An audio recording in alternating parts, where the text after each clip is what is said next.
Apa itu ekosistem? Ekosistem merupakan suatu sistem yang terbentuk karena adanya hubungan timbal balik antara makhluk hidup dengan lingkungan hidup, dan di antara keduanya tidak dapat terpisahkan. Ekosistem terdiri dari komponen biotik dan komponen abiotik. Komponen biotik terdiri dari produsen atau tumbuhan dan konsumen atau hewan, serta dekomposer atau pengurai. Sedangkan komponen abiotik terdiri atas bahan anorganik, dan iklim. Dari cara terbentuknya ada dua jenis ekosistem, yaitu ekosistem alami dan ekosistem buatan. Ekosistem alami merupakan ekosistem yang sudah terbentuk dari proses secara alami. Sedangkan ekosistem buatan merupakan ekosistem yang sengaja dibuat oleh manusia dengan tujuan untuk menjaga keseimbangan hidupnya di dalamnya. Contoh ekosistem alami adalah hutan, padang rumput, gurun, gunung, sedangkan contoh ekosistem buatan adalah sawah, taman, dan kebun. Kali ini kita akan melakukan praktikum tentang ekosistem darat alami dan ekosistem darat buatan. Adapun alat dan bahan yang harus kita siapkan adalah lembar pengamatan, alat tulis, aplikasi barometer, serta lingkungan sekitar. Yang pertama, kita akan menuju ekosistem darat alami, yaitu hutan. Komponen abiotik beserta kondisinya yang ada di hutan antara lain, kondisi cahayanya cukup, suhunya mencapai 32 derajat Celcius, jenis tanahnya gambut dan subur, anginnya semilir, serta keadaan airnya sangat cukup. Kemudian kita akan mengamati komponen biotiknya yang terdiri dari tanaman dan hewan. Yang pertama ada pohon waru, yang kedua ada tumbuhan paku-pakuan, yang ketiga ada pohon pepaya, yang keempat ada pohon mengkudu, dan yang kelima ada tanaman binahong. Kelima tanaman tersebut saling berinteraksi dengan komponen abiotik di lingkungannya, di mana tanaman membutuhkan cahaya matahari, air, dan juga tanah untuk membantu proses pertumbuhan dan perkembangannya. Selain itu, dalam beberapa tanaman juga membutuhkan hewan yang dapat membantu proses penyerbukan. Selanjutnya kita akan mengamati beberapa hewan.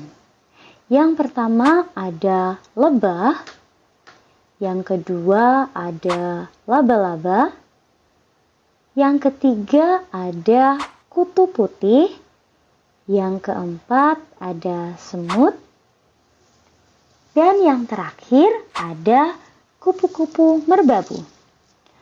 Hewan-hewan tersebut juga berinteraksi dengan komponen biotik dan abiotik di lingkungannya. Mereka membutuhkan air, oksigen, dan makanan untuk terus bertahan hidup dan berkembang biak.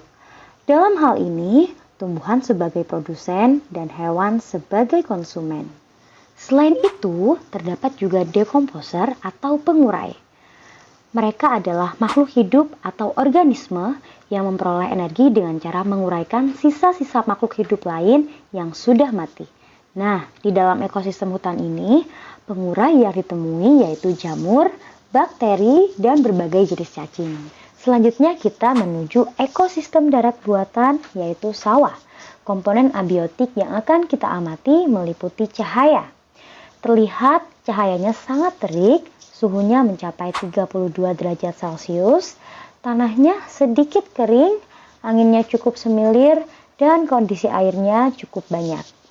Adapun komponen biotik yang kita temukan pada ekosistem sawah, yang pertama ada padi, yang kedua ada rumput, yang ketiga ada pohon jagung, yang keempat terdapat tumbuhan putri malu, dan yang kelima ada pohon tebu.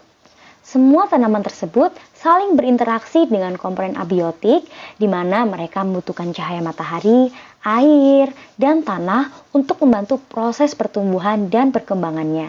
Selain tumbuhan, komponen biotik lainnya adalah jenis-jenis hewan.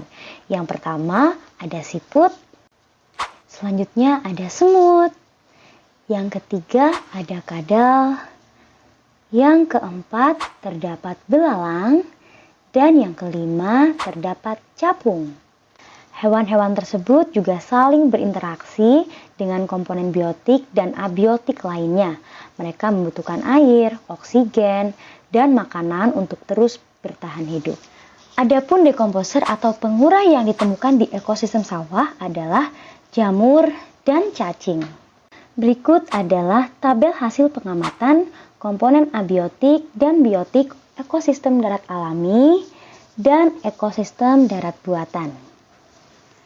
Kesimpulan pengamatan hari ini adalah dari hasil pengamatan pada lingkungan sekitar, yaitu hutan dan sawah, menunjukkan bahwa di alam ini terdapat hubungan timbal balik antar unsur atau komponen biotik dan abiotik yang membentuk sistem ekologi atau yang disebut dengan ekosistem.